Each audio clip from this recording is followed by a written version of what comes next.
Muito bem, queridos, nós estamos iniciando o nosso momento de ministração da palavra e estamos repartindo também com os nossos irmãos que estão nos assistindo agora, estarão nos assistindo daqui a pouco, quando esse vídeo for publicado.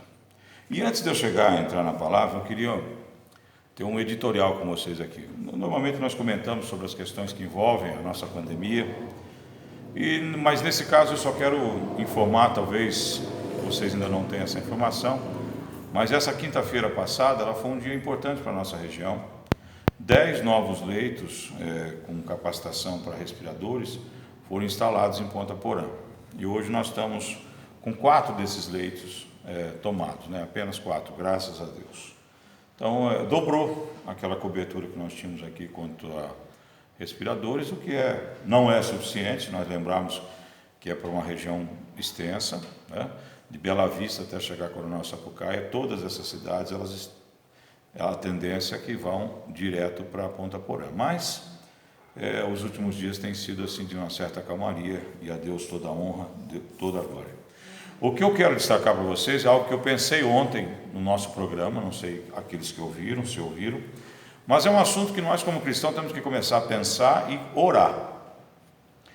Queridos, não há dúvida que 2 circunstâncias e situações permitiram que em 2018 fosse mudada a estrutura do poder político no Brasil: as redes sociais e as igrejas evangélicas foram fundamentais para o resultado da eleição em 2018.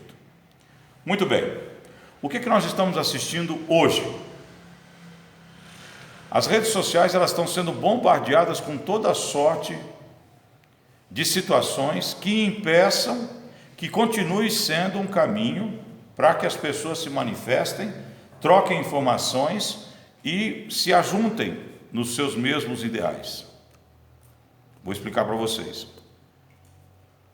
Em nome daqueles fake news que vocês já devem ter ouvido falar, que há uma comissão dentro do Congresso Nacional, o próprio Supremo Tribunal Federal estabeleceu ali uma investigação, que de fato essas fake news o que são? São notícias que são plantadas sem base, sem estrutura, onde eu ataco a vida de uma pessoa sem ter ali nenhum tipo de confirmação.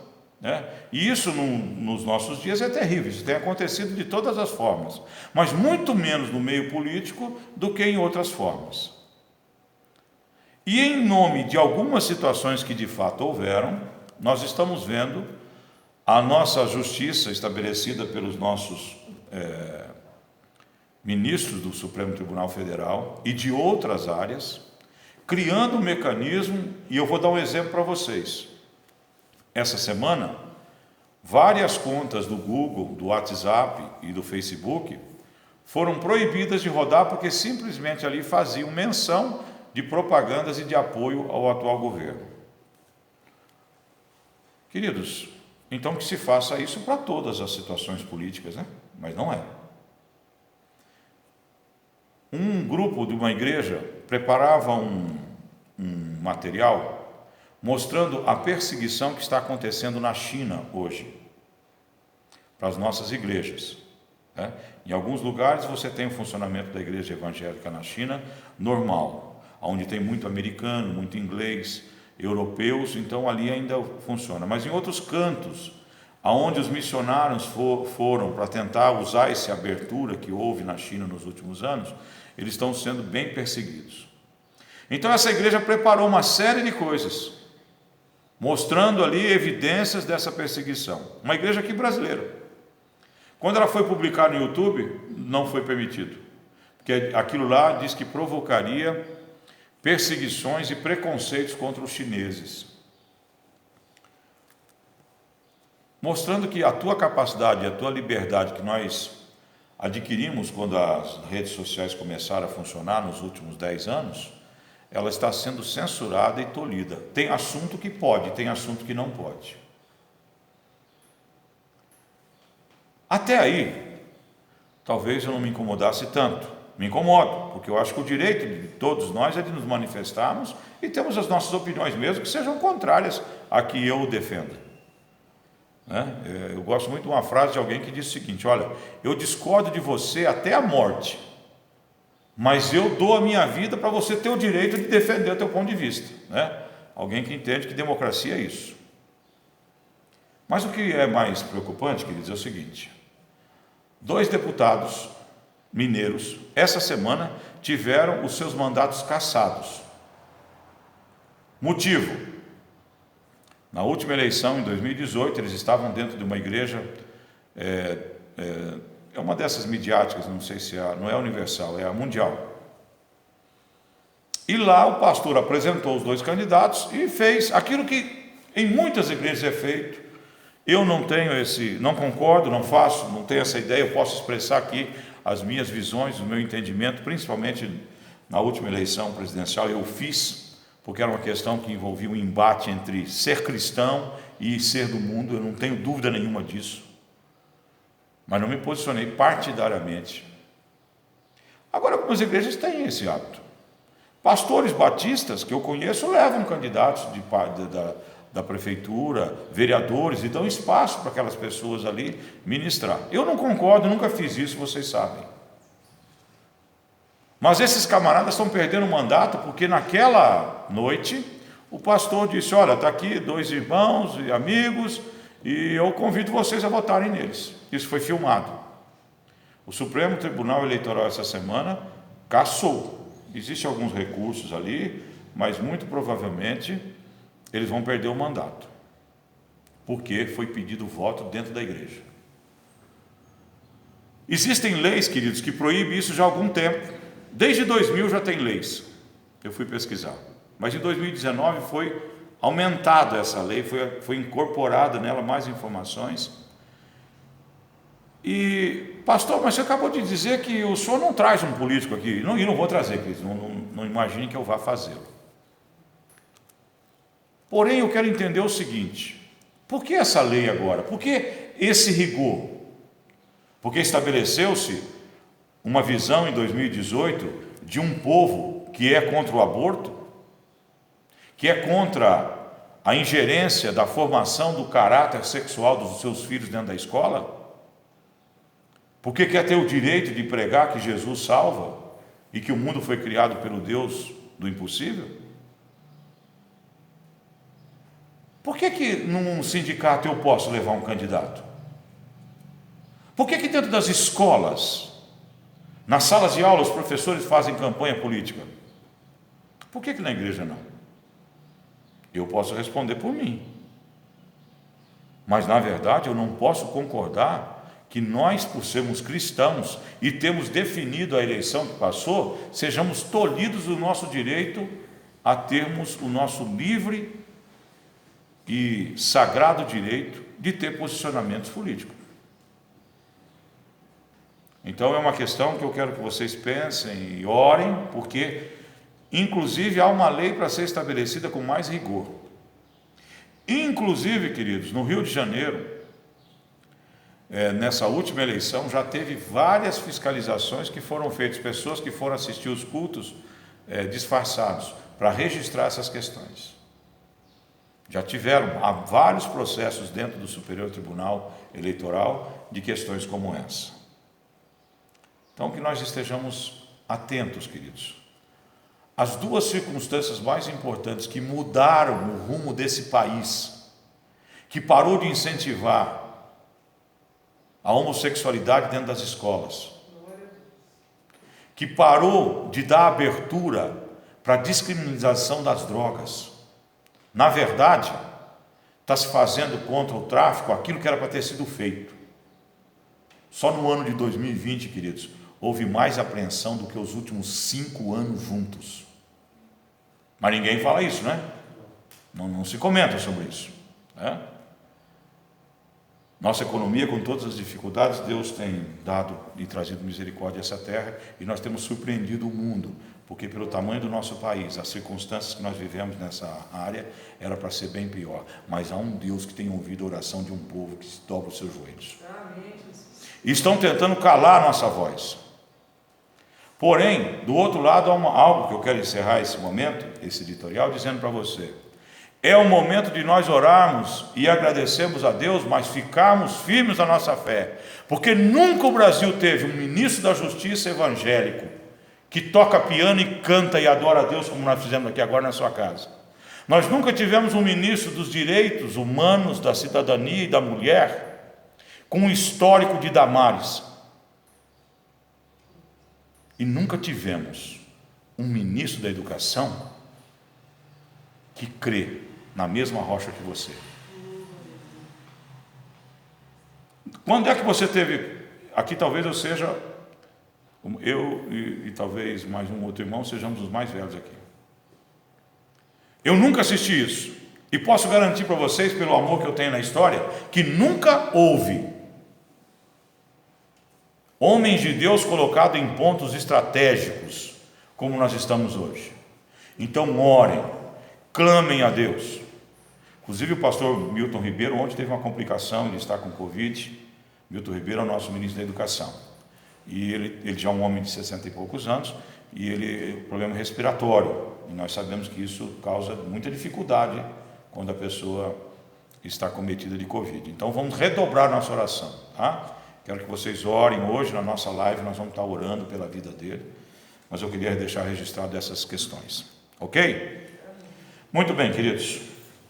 Pai amado, nós estamos aqui com um único objetivo: receber de Ti, ó Deus, o Teu falar, receber de Ti, ó Deus, a Tua orientação para as nossas vidas. Nós já tivemos a oportunidade, o privilégio de Te adorar, de louvar ao Senhor, de Te exaltar com a Tua própria palavra, Deus, de bendizer o Teu nome, de Te agradecer e dizer muito obrigado por todas as coisas que o Senhor tem feito. Ó Pai, obrigado pelas dificuldades, obrigado por esses momentos, porque eles nos levarão a nos conhecer e a conhecer o Senhor melhor, Pai, de tal maneira que a Tua igreja há de sair fortalecida. Eu creio nisso, Pai. Aviva-nos. Abacuque, Pai, em momento de dificuldade, escreve: aviva-nos pela força da Tua mão. E eu quero pedir de novo, repetindo a oração daquele Teu servo: aviva-nos, ó Deus, nesses tempos. Traz sobre nós o Teu querer, as Tuas revelações. Fala conosco agora pela vida de Uzias, Pai, em nome de Jesus. Amém. Queridos, eu convido vocês a abrirem as suas Bíblias, lá em... Nós podemos ler tanto em Reis, quanto...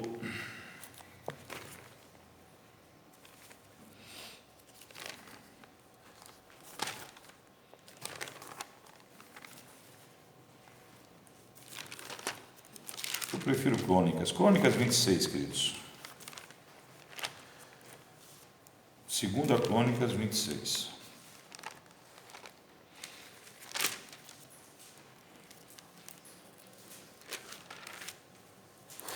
Nós vamos estudar aqui, aprender, pensar, meditar na vida de um dos reis, do 10º rei que Israel já teve, na sua história. Para você que acompanha e está lendo o Velho Testamento, queridos, há um período em que os reinos se sobrepõem ali em Israel. Então o primeiro rei, como nós aprendemos, é Saul, né? O segundo não é Davi, né, Raquel? É Isbosete, por poucos dias. Depois Davi e Salomão. De Salomão, pela desobediência e por várias coisas que Salomão fez, o reino é dividido e fica a parte norte com 10 tribos, chamando-se Israel, e a parte sul, chamada Judá, com sede em Jerusalém, permanecendo ali com 2 tribos, Judá e Benjamim. E assim eles vão. A história dos reinados em Israel começa 1000 anos antes de Cristo e vão até 400 anos antes de Cristo, quando Zedequias ali, o último dos reis, ele morre. E nesse intervalo de tempo não há reinado sobre Israel, né?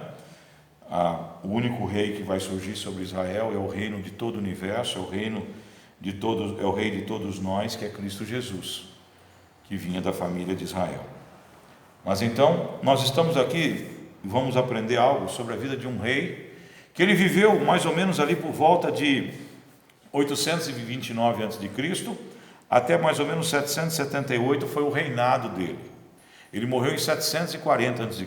No Velho Testamento, você sabe, a gente começa da idade maior para menor, porque aqui está Cristo, então as pessoas veem 829, 778 vão se aproximando da era de Cristo, né? Então, na verdade, nós vemos aqui que Uzias faleceu em 740 a.C.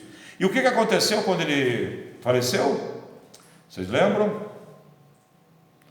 Isaías começou a profetizar. No ano da morte do rei Uzias, que era primo dele, né?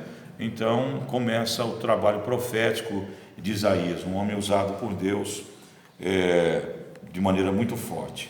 Mas então para você ter uma visão, ele morre aproximadamente 300 anos depois de Davi, né? E ele, quando ele morreu, ainda faltava 740 anos para Cristo voltar. Então ele fica mais ou menos no meio ali daquele tempo em que os reis governaram Israel e Uzias, e Judá, perdão. Queridos, a história desse camarada, quando você lê Azarias também, lá em Reis, o nome Azarias, Uzias e Azarias, eles são os mesmos personagens, tá?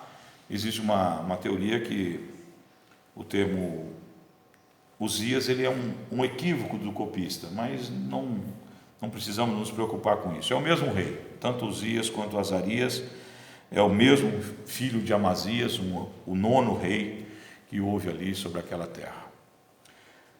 O que a vida de Uzias traz para mim e para você? Nós vamos descobrir aqui. Mas o principal que eu queria que você já fosse pensando antes de nós lermos o texto, é porque algumas pessoas não alcançam aquilo que deveriam alcançar. Por que algumas pessoas são abortadas nas suas trajetórias?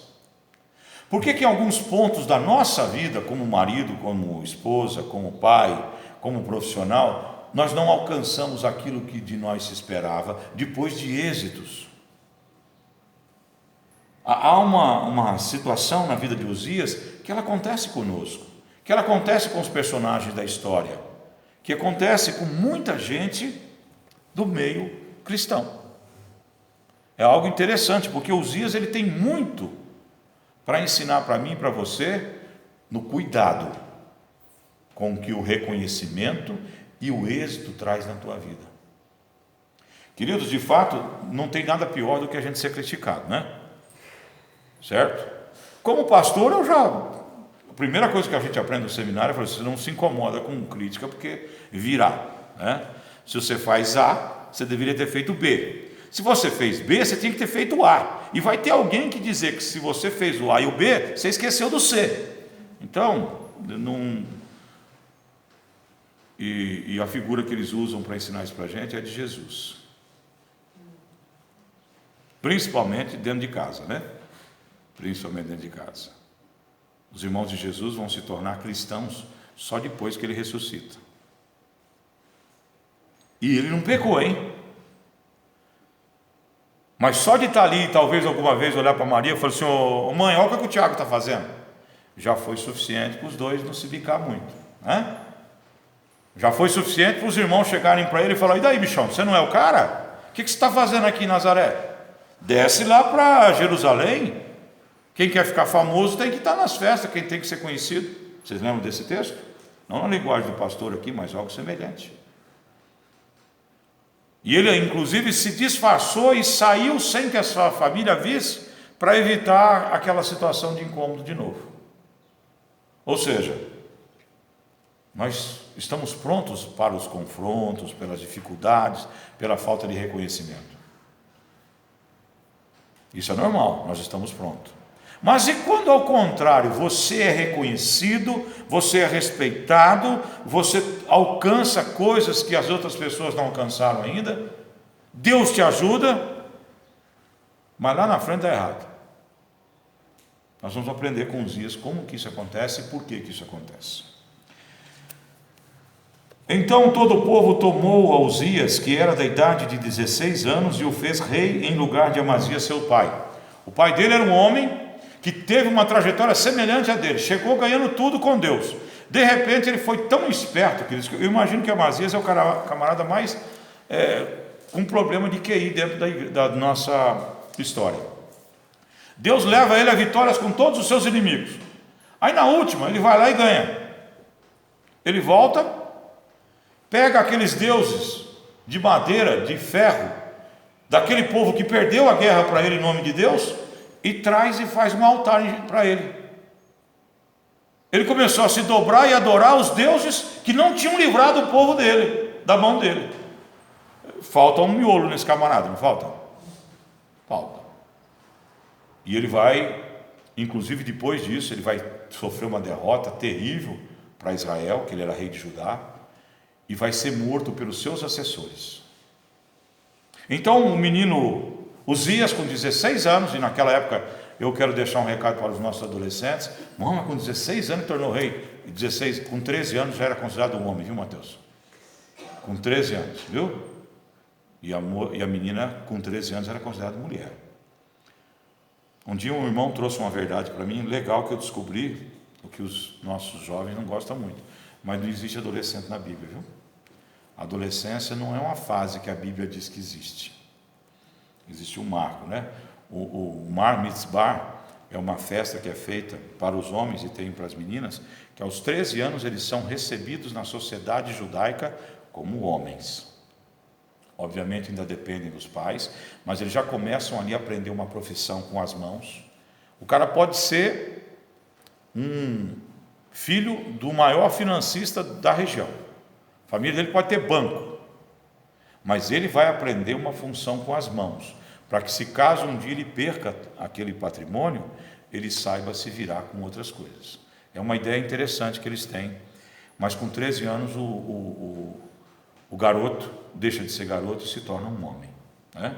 É um conceito interessante da cultura judaica, que hoje em dia talvez a gente precisasse aplicar um pouco mais, porque nós estamos trazendo situações terríveis que às vezes a gente acompanha, né? Meninos de 15, 16 anos que são mais bajulados do que um bebezinho recém-nascido. E isso é um problema.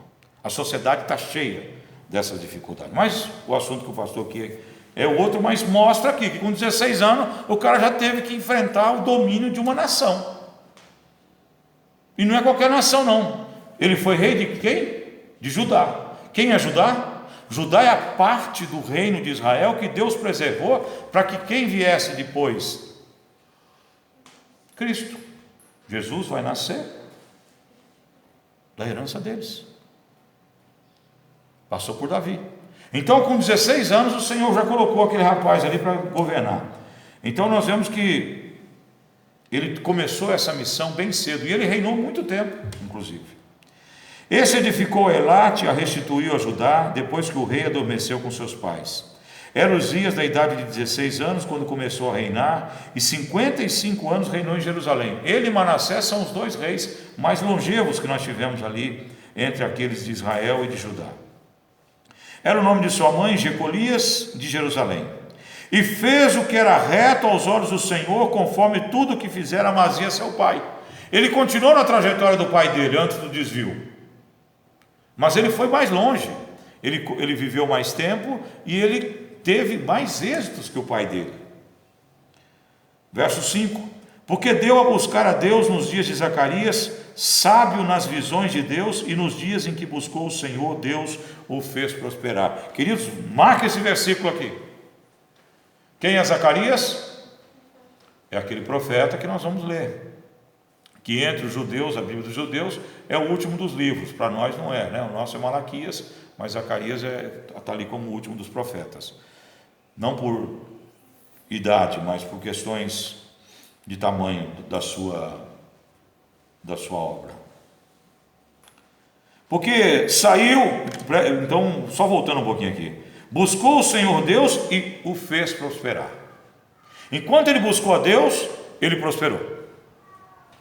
E no verso 6 diz assim: porque saiu e guerreou contra os filisteus, e quebrou o muro de Gate, e o muro de Jabné, e o muro de Asdod, e edificou cidades em Asdod e entre os filisteus. O que ele está dizendo é o seguinte: é que ele chegou a essas cidades, estavam cercadas, tinham ali fortalezas, tinham ali muros, e ele derrubou tudo. Eram cidades que eram dos filisteus, que eram dos outros inimigos de Israel, que entraram. Aquela primeira cidade que eu disse, Leibnin, era de Israel e foi tomada. Ele foi lá e tomou de volta quando o pai dele morreu, mostrando que ele era um camarada que tinha uma certa visão, uma capacidade também de lutar e de administrar um exército. E Deus o ajudou contra os filisteus e contra os arábios que habitavam em Gebaal e contra os meunitas. Os amonitas deram presentes a Uzias e o seu renome foi espalhado até a entrada do Egito, porque se fortificou altamente. Então nós vemos aqui, queridos, que ele começa uma trajetória, menino ainda, jovem, para a nossa visão, um adolescente, mas com força, com coragem, com ousadia, com capacidade, mas principalmente pautado em quem? Em Deus. E Deus o ajudou. No verso 10, no 9, também Uzias edificou torres em Jerusalém, a porta da esquina, a porta do vale e dos ângulos, e as fortificou. Além dele ir e expandir as suas divisas, ele fez com que Jerusalém fosse uma cidade mais protegida, mais fortificada. O que é um paralelo para a minha vida e para a sua vida, mostrando que em determinado momento ele fez algo que era certo para Jerusalém e você precisa fazer para a sua vida. Quando você está ali no vigor, na força da sua idade e conquistando as suas coisas, nunca esqueça de fortalecer o seu interior, a sua fé, colocando o que são essas torres, queridos? São lugares de observação, são lugares onde você olha a ação do inimigo, como ele vem sobre você. Então, nesse texto aqui, já podemos fazer um parênteses e pedir para que você pense sobre isso. Você tem construído torres sobre a sua vida, aonde você analisa, onde você verifica, onde você vê o que o inimigo está tentando contra a sua vida e toma providências para que isso não lhe alcance. Uzias fez isso militarmente para a sua cidade, mas não fez na sua vida. Ele não criou torres dentro do coração dele. Ele não colocou torres nos seus olhos, que fizessem com que ele entendesse que tudo aquilo que ele vivia de êxito, que teria a necessidade dele ser preservado, naquilo que lhe dava aquele êxito. E nós vamos descobrir aqui na frente como ele fracassou miseravelmente nisso. Verso 10. Também edificou torres no deserto e cavou muitos poços, porque tinha muito gado, tanto nos vales como nas campinas, lavradores e vinhateiros, nos montes e nos campos férteis, porque ele era amigo da agricultura, ele ia amar Amaral Moreira. Ele era amigo da agricultura, ele era um homem que tinha capacidade, gostava de ver a terra produzir. Ele era um pecuarista também. Quando fala aqui que tinha, significa que o próprio reino incentivava isso. Ele tinha ali, dentro das suas condições pessoais como rei, muitas propriedades e muitos animais, porque ele tinha prazer nisso, ele gostava de ver aquilo produzir. Quer dizer, um homem que tinha a visão de tudo que é necessário para que uma sociedade cresça. Uma estruturação militar respeitável, uma atividade financeira, uma atividade ali de manutenção do povo bem trabalhada. Era um homem que tinha todas as condições e ele usufruía dessas condições, sendo um grande rei por um período muito longo. Tinha também um exército de homens destros nas armas, que saíam à guerra em tropas, segundo o número da lista feita pela mão de Jeiel, chanceler, e Maazéias, oficial, debaixo das mãos de Hananias, um dos príncipes do rei. Todo o número dos chefes dos pais, varões valentes, era de 2.600, e debaixo das suas ordens havia um exército guerreiro de 307.500 homens, que faziam as guerras contra as forças belicosas para ajudar o rei contra os inimigos. E preparou-lhes Uzia para todo o exército escudos, lanças, capacetes, couraças, arcos e até fundas para tirar pedras. Também fez em Jerusalém máquinas de invenção de engenheiros que estivessem nas torres e nos cantos para atirarem flechas a grandes pedras, e voou a sua fama até muito longe, porque foi maravilhosamente ajudado até que se tornou forte. Você viu no versículo 5 que Deus era com ele e ele prosperava. E aqui você vê uma relação de 2.600 famílias, onde os seus líderes davam apoio incondicional a ele e ofereciam ali uma força-tarefa militar de 307.500 pessoas. Ele tinha uma estruturação, ele tinha a confiança das pessoas. E aqui a Bíblia diz que ele foi maravilhosamente ajudado até que se tornou forte. Então ele tinha a unção de Deus, porque ele buscava a Deus e tinha em Zacarias uma referência. E ele também era um homem que era admirado pelas outras pessoas, que confiavam nele e pegavam em armas por ele. Então essa é a primeira parte da história de Uzias, que levou que a sua fama voasse, chegasse ali a todos os seus vizinhos. E então Judá teve paz. E nós vemos essa situação, queridos, na vida de muitas pessoas. Pessoas que crescem, que conhecem o Evangelho, e então elas se fortalecem, elas se preparam, e elas se tornam líderes. Onde é que nós encontramos algo semelhante aqui? Em toda a nossa vida, não só nos ministérios, na nossa casa, no nosso casamento, na educação dos nossos filhos. Quando nós fazemos as coisas corretas, quando nós investimos, quando nós fazemos ali o que é necessário para ser feito, sempre pautado pela presença de Deus, vai haver êxito, você vai conquistar, você vai ser abençoado. Agora, há algo que você precisa permanecer, é centrado nessa fonte que é Deus. Verei com vocês aqui agora, eu vou ver, feio, né? Eu verei com vocês agora, ainda vai ter um professor de português aqui. Eu verei com vocês aonde tudo isso ruiu, aonde tudo isso deixou de ser a marca de Uzias. Porque quase todas as pessoas, quando conhecem a história de Uzias, aqueles que já leram a Bíblia, você conhece o rei Uzias? Ah, é aquele que pegou lepra. Eles esquecem desse êxito dele aqui. E nós vamos ver por que ele pegou essa lepra, por que ele passou a sofrer isso. Mas havendo já fortificado, exaltou-se seu coração até se corromper. Queridos, essa é a marca mais triste da natureza humana. A incapacidade de permanecer humilde, de permanecer limpo na confiança em Deus e entender que as suas mãos são apenas adestradas pelo Espírito Santo e que de você mesmo o que você poderia esperar é derrota e fracasso. E se você tiver dons naturais para conquistar essas coisas, eu quero dizer o seguinte, que um dia você vai conquistar o mundo e vai olhar para trás, mas se não houver a paz do Senhor no seu coração, e verá que não valeu a pena. Não há nenhum tipo de relato que mostre alguém que tenha alcançado os seus êxitos de maneira que nunca foi derrubado ou derrotado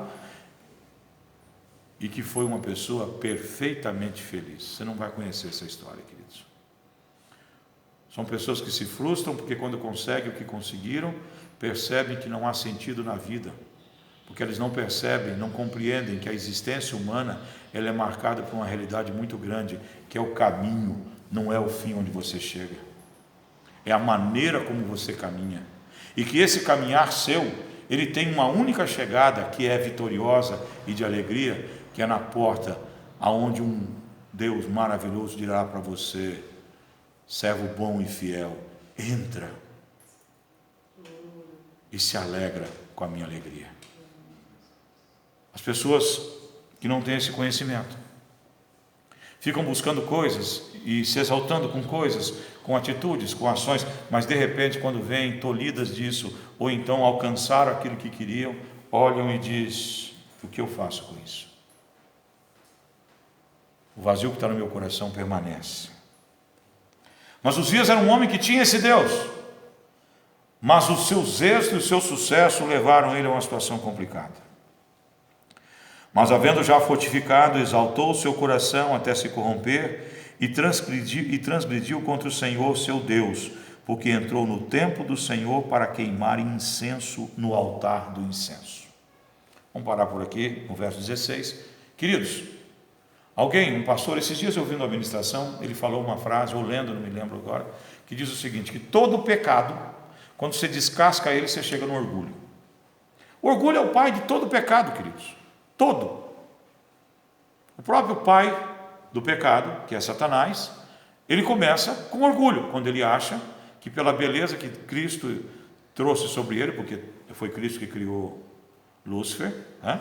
A Bíblia diz que todas as coisas foram feitas por ele, nada se criou sem que ele fizesse, né? Está lá em João, está lá em Colossenses. Então Jesus criou Lúcifer. Na beleza daquilo que Jesus transferiu para ele, ele se arvorou em condição de ser igual a Deus. O que é isso? Orgulho. Orgulho é a mãe, é o pai, é o avô, é a tia, é o irmão de todo o pecado. É o que aconteceu com o nosso amigo Uzias, ou Azarias, como você preferir. Nós temos assim momentos, queridos, de muita clareza. Lá em Mateus 23, 12, você depois pode achar, Jesus ensina: aquele que quer ser exaltado, se humilhe, e que o que não é humilde, ele vai ser humilhado, e o que é humilde será exaltado, né? É Mateus 23, 12, se eu não estou equivocado, que fala sobre isso. E é exatamente assim que aconteceu com Uzias. Na sua arrogância, ele vai ser humilhado, ele vai passar por algo terrível. No verso 17: porém o sacerdote Azarias entrou após ele, e com ele 80 sacerdotes do Senhor, varões valentes, e resistiram ao rei Uzias, e lhe disse: a ti, Uzias, não compete queimar incensos perante o Senhor, mas aos sacerdotes, filhos de Arão, que são consagrados para queimar incenso. Sai do santuário, porque transgredistes, e não será isso para a tua honra da parte do Senhor teu Deus. Então Uzias se indignou, e essa é uma atitude muito clara daquele que se sente senhor de todas as coisas, dono de todas as vidas que estão ao seu redor. E ele diz: olha, ele se indignou. Como é que você está falando assim comigo? Você está sabendo com quem você está falando? Igual aquela figurinha ridícula, me perdoe a franqueza, daquele juiz que teve aquela atitude com o policial que lhe trouxe ali a necessidade de usar máscara, né? Depois ele pediu perdão, pediu desculpa e está andando, né? E ele é uma prova daquilo que eu digo para vocês, que andar engorda, gente. Porque ele é bem gordinho e anda para baixo e para cima, né? Você vai nas ruas aqui, você só vê gordinho andando, você não vê um magrinho ali, né? Por isso que eu não ando já estou gordo, certo? Andar engorda, eu acho. Mas a verdade é uma só, queridos. Ele, na sua arrogância, chegou para Uzias e falou, aliás, Uzias, quando foi confrontado ali, Azarias chegou nele. Falou: cara, o que você está fazendo? Não te compete isso. E lembrou que aquela função foi dada por Moisés, pela ação do Espírito Santo, aos descendentes de Arão, que eram o sumo sacerdote e os sacerdotes, que tinham o direito de acender aquele incensário, né? Se vocês lembrarem, vocês lembram dos filhos de Arão, Abiú e Nadab? Com esse mesmo incensário, eles quiseram colocar fogo que não era acendido dentro do templo, um fogo estranho, e foram fulminados, queimados vivos. Tal a importância que Deus dá a essa situação. Aquilo representava algo que eu quero ver com vocês, que vocês vão entender por que nós, nos nossos dias de hoje, acontece sobre nós coisas semelhantes que aconteceu com Uzias. Então, e resistiram ao rei Uzias e lhe disseram: a ti, Uzias, não compete queimar incenso perante o Senhor, mas aos sacerdotes, filhos de Arão. No verso 19: então Uzias se indignou e tinha o incensário nas suas mãos para queimar incenso. Indignando-se ele, pois contra os sacerdotes, a lepra, enquanto ele vociferava, enquanto ele dizia: sabe com quem está falando? A lepra começou a lhe comer os narizes e parte dos seus olhos e a testa, segundo um relato que tem dentro da tradição judaica. Não está na Bíblia aonde que se manifestou a lepra dele, mas foi no rosto. E imediatamente ele reconheceu, e nós vemos aqui que ele reconheceu, pois contra os sacerdotes a lepra lhe saiu à testa, perante os sacerdotes na casa do Senhor, junto ao altar de incenso. Então o sumo sacerdote Azarias olhou para ele, como também todos os sacerdotes, e eis que lá estava leproso na sua testa, e apressuradamente se o lançaram fora, e até ele mesmo se deu pressa a sair, visto que o Senhor o ferira.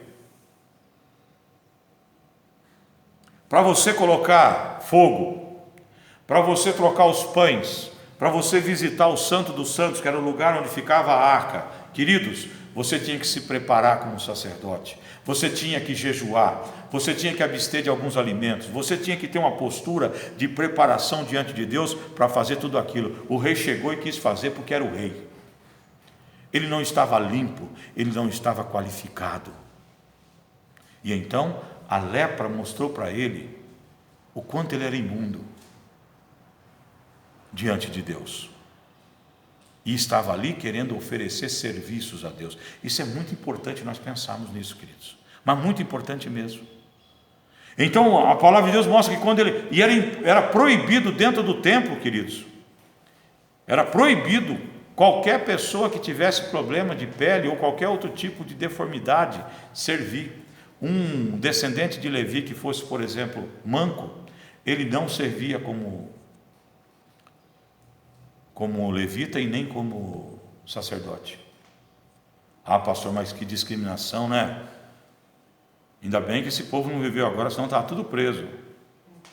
Querido, você sabe o que significa um sacerdote? Ele é a figura do Cristo perfeito e limpo. Aqui não se trata de inclusão social. Aqui se trata de uma representação do que viria a ser Jesus, perfeito, santo, sem mácula, sem defeito algum. E o camarada ali, achando que podia oferecer aquele serviço sem esse preparo. E então ele sofre essas consequências. E ele mesmo reconheceu, ele sentiu aquilo, sentiu com certeza aquilo que estava sobre a sua pele. As pessoas também demonstraram ali com certeza um espanto tremendo. E vieram os 80 sacerdotes e mais Azarias e tiraram ele dali. E ele, aqui a Bíblia diz que ele ajudou na pressa de sair, porque ele se viu, ele compreendeu o que tinha acontecido com ele. Assim ficou leproso o rei Uzias até o dia da sua morte e morou, por ser leproso, numa casa separada, porque foi excluído da casa do Senhor. Queridos, é isso que acontece quando nós desrespeitamos a nossa ligação com Deus. A primeira coisa, nós somos apartados, nós somos separados. Ele experimentou a vergonha, ele experimentou o quê? A humilhação, porque aviltou o nome de Deus. E eu vou mostrar para vocês, nós vamos pensar nos dias de hoje em Cristo, como que isso se dá na minha vida e na sua vida. E ele ficou ali, e o seu filho Jotão começou a administrar o país, né? Então ele ficou um período, mais ou menos 28 anos, onde ele era rei, estava numa casinha separada, numa casa separada, onde ele atendia ali à distância, não lhe faltava comida, não lhe faltava nada, mas ele não tinha acesso às festas, ele não podia entrar no templo, ele não recebia comitivas que visitavam, então ele foi pura e simplesmente afastado. E Jotão, seu filho, também muito novo, 20 e poucos anos, passou a dominar aquela nação com o auxílio do pai. Com certeza trocava algumas ideias de longe, né? E no verso 22 essa história é terminada assim: quanto aos mais dos atos de Uzias, tanto os primeiros como os derradeiros, o profeta Isaías, filho de Amós, o escreveu. No livro de Isaías nós temos ali a descrição de alguns dos feitos de Uzias. E dormiu Uzias com seus pais, e o sepultarem com seus pais no campo de sepulcro, que era dos reis, porque disseram: leproso é. E Jotão, seu filho, reinou sozinho agora em seu lugar. Por um período eles reinaram juntos, muito tempo, quase 20 anos. Queridos, pastor, mas o que essa história quer dizer para mim hoje? Primeiro, o orgulho, queridos, pode atrapalhar você em todas as tuas obras, principalmente no ministério. Nós olhamos os ministérios de homens e mulheres que se destacaram através do tempo. No Brasil tem duas figuras que são muito clássicas: Caio Fábio e a Valnice Milhomens. Duas pessoas que nos anos 90 representavam com clareza a força do Evangelho, como pessoas ungidas, separadas, preparadas, que começaram ali, ajudaram a começar essa transformação que levou o Brasil a ter a quantidade de Evangelho que nós temos hoje. Mas se perderam, Num determinado momento quiseram também levar incenso na presença de Deus sem estarem competentes a isso. Se sentiram, no caso de Caio Fábio, como um Deus, que em determinado momento ele entendeu que da maneira como ele era tratado pelas pessoas, que cabia a ele o direito de, não mais tendo alegria e nem prazer no seu casamento, ter uma outra mulher. Porque o que ele já tinha feito, o que ele fazia, as pessoas iam entender, iam compreender, já que isso era uma prática que o mundo fazia. Caiu miseravelmente e nunca mais foi o mesmo. É a mente mais brilhante que o Brasil tem, queridos. Não há nenhum filósofo, não há nenhum teólogo que tenha a capacidade intelectual de Caio Fábio. Mas o seu orgulho, tanto que até hoje ele culpa os seus companheiros, as pessoas que o adoravam, por ter levado ele ao pecado. Ele nunca admitiu, fui eu na minha arrogância, no meu... Não, a culpa foi daqueles que me idolatraram. Você percebe como ele não se curou ainda? Né? Valnice Mil Homens é uma história mais ou menos semelhante, mas ela não se perdeu em obscenidades ou então desvios sexuais. Não. Porém, ela fez aquilo que Paulo brigou lá em Gálatas para que não se fizesse. Ela quis trazer o judaísmo para dentro da religião cristã aqui no Brasil. Até rapar a cabeça e fazer as festas e obrigar as pessoas e orientar que os meninos que nascessem dentro da igreja fossem circuncidados. Por isso que eu digo para vocês, leiam Gálatas e vocês vão perceber que me parece que a Valnice não leu, porque se ela tivesse lido, ela não tinha feito desculpa a franqueza, essa palhaçada. Mas quantas pessoas falham nos seus casamentos? Quantas pessoas faltam a eles sabedoria na condução da educação dos seus filhos? Quantas vezes dentro das nossas atividades financeiras, profissionais, nós erramos? Você verá que em todas essas circunstâncias, o seu erro, ele está abraçado com orgulho. Então, nesse ponto, nós temos que aprender com Uzias. Mas tem um outro mais sério. Quem eram os sacerdotes, queridos? Eu já dei uma dica aqui. Quem eram os sacerdotes que estavam ali a serviço do templo? O que os sacerdotes representam? O intermediador entre os homens e Deus. O sumo sacerdote, que lá em Hebreus nos diz que o último sacerdote é quem? Quem? Jesus. Porque ele fez essa ligação definitiva. Os sumos sacerdotes que houveram durante todos esses tempos até a chegada de Jesus, eles morreram e foram substituídos. Mas aqueles que eram os primogênitos, os filhos desses levitas, então eles tinham autorização de entrar naquele lugar que só eles entravam. E eles tinham que se preparar, era amarrado uma corda sobre a sua cintura, porque se eles estivessem dignamente, Deus os consumiria ali. Mostrando, queridos, que o sacerdócio era algo que representava Cristo Jesus. O que Uzias quis fazer? Ele quis chegar até Deus sem reconhecer e compreender o significado do sacerdote. Ele passou por cima do sacerdote. Pastor, mas o que o senhor está querendo dizer? Eu estou querendo dizer que muitas vezes, queridos, nós fazemos com a nossa religiosidade, passemos por cima de Cristo e vamos até Deus. Não, mas, pastor, eu não estou fazendo nada de errado. Aqui no Velho Testamento é para mim agir assim, estou pagando meus impostos. Mas aquilo que Jesus ensina no Novo Testamento, que nós temos que ter humildade, que nós temos que ter a capacidade de levar um tapa e dar a outra face, tudo isso a gente esquece. Eu dou meu dízimo, eu vou na igreja, eu sou bonzinho, não passa ninguém aqui em casa que pede que não sai pelo menos com sanduíche, mas não perdoa, não ama, faz porque é prática. O que Uzias fez? Ele disse: olha, esse bando de sacerdote, quem são eles? O que eles fizeram por essa nação? Eu sou o rei Uzias.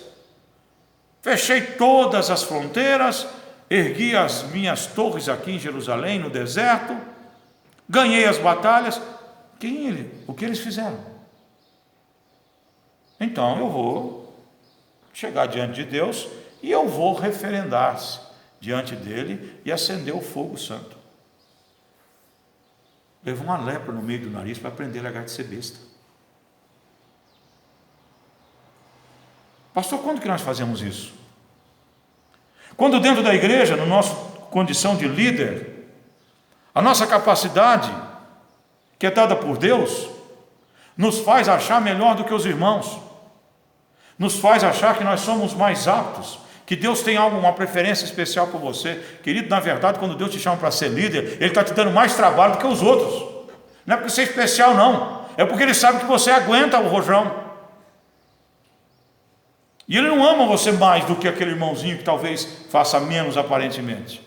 É que Ele conhece a tua possibilidade e conhece a possibilidade do outro. Ele é pai, Ele conhece seus filhos na essência.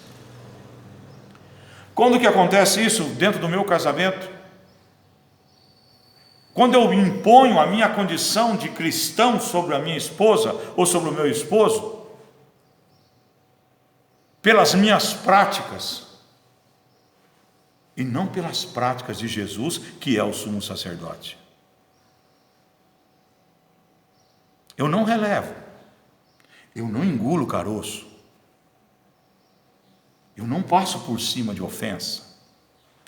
Comigo é pau, pau, pedra, pedra. Com Jesus era assim, queridos.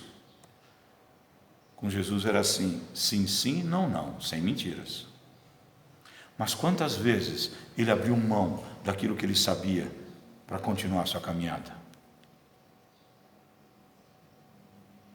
Quantas vezes Jesus, talvez a natureza humana dele um pouquinho assim, naquele dia que quiseram lhe apedrejar dentro da sinagoga de Cafarnaum, talvez Jesus tenha saído falando assim: puxa vida, que vontade de mandar um raio na cabeça desses caras, mas não vou fazer isso. Agora, se fosse eu, tinha mandado. E aí não ia poder subir na cruz. Vocês entendem o que Ele fez? Ele passou por cima daquilo que representava Cristo. E nós, por vezes, passamos por cima desse Cristo, que é apenas um nome dentro da nossa fé. Não é o dono do nosso coração, não é o dono da nossa mente, não é o dono das nossas ações. Como Uzias, nós aviltamos o sacerdote que nos liga a Deus. E queremos nos sentir mais espiritual do que os outros. E queremos nos sentir com autoridade para chegar nos nossos filhos e impor a ele posturas. E ainda tem aquela frase maldita que o diabo escreveu um dia que ele estava de porre: faça o que eu mando, não faça o que eu faço.